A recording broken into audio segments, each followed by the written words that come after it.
welcome back to Frontline. Jay here with another Gotham review. Tonight I'm reviewing last night's episode of Gotham, which was titled The Balloonman. Okay, this episode dove more into, we got a little bit more into the Bruce and Alfred relationship because we saw them, interacting more and having that fun time that I felt really lacked in the first two episodes because I thought Alfred came off as this really mean person to Bruce, and we never saw that loving side. It was always like that strict authoritative side that we saw the last two episodes. This one, we saw Alfred having fun with Bruce and interacting with him, and I loved that. We also got to see a little bit of the ramifications of what happened in the pilot episode with Penguin. And we got to see a little bit of the Selina Kyle story play out that continued from last week's episode. But the main point of this was about this guy called the Balloonman. And he was taking corrupt people and basically just sending them up in a weather balloon. If the weather balloon popped, you fell to the ground, you died. Either way, you're going to die because, exposure to the upper atmosphere and whatnot. So, what did I think of the episode? I really liked the Penguin part of this, and I said this when I saw the special, the behind-the-scenes special. I thought Penguin was going to be my outstanding character, and he is.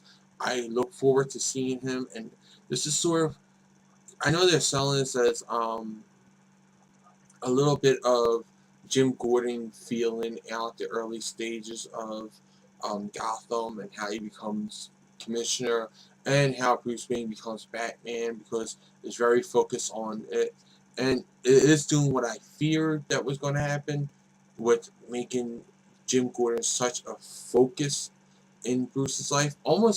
He almost plays that Alfred role in there. Like, the way he interacts with Bruce is the way you would expect Alfred to have interacted with Bruce, and I think they kind of mix that up a little, and I don't like it, but I do like it at the same time. It's a weird, conflicting emotion I have with that, because I do like how they interact with each other, but I don't like it because I think it should be Alfred playing that role in Bruce's life. Alfred should be that guy that Bruce goes to talk to. Alfred shouldn't be the guy who, smacks him or, calls him being an arse. He shouldn't say that. He should be that supportive guy like Jim Gordon is. But I really think this is becoming a redemption story or a rise to power story of Penguin, because we seen him. He was, this nobody that worked for Fish Mooney, who was supposed to have been killed, but now he's like crawling his way out, literally crawling his way out of his grave to become a power player. And I love that about Penguin, because if you know Penguin, he's like this big mob guy kind of in like the comics now, and this is like how he became to that point, and I love that.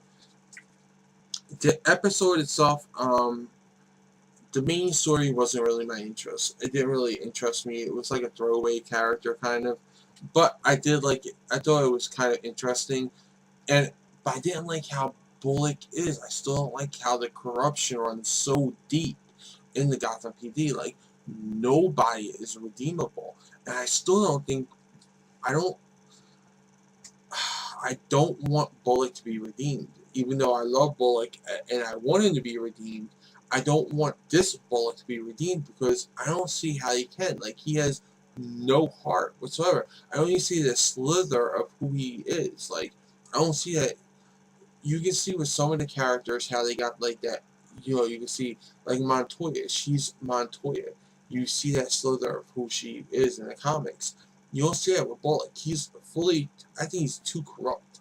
And even though you see a little bit of hope near the end that he sees why Gordon's doing everything he's doing, I still don't.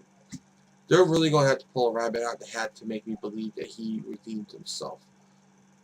But again, Penguin stole the show for me. I love him trying. He's just doing anything he can to survive, and he's doing it. I also like Selina. I don't like that she calls herself Cat already. Like, that is just weird for me. But I like her in this episode. She has a little bit of spunk to her. So I like that.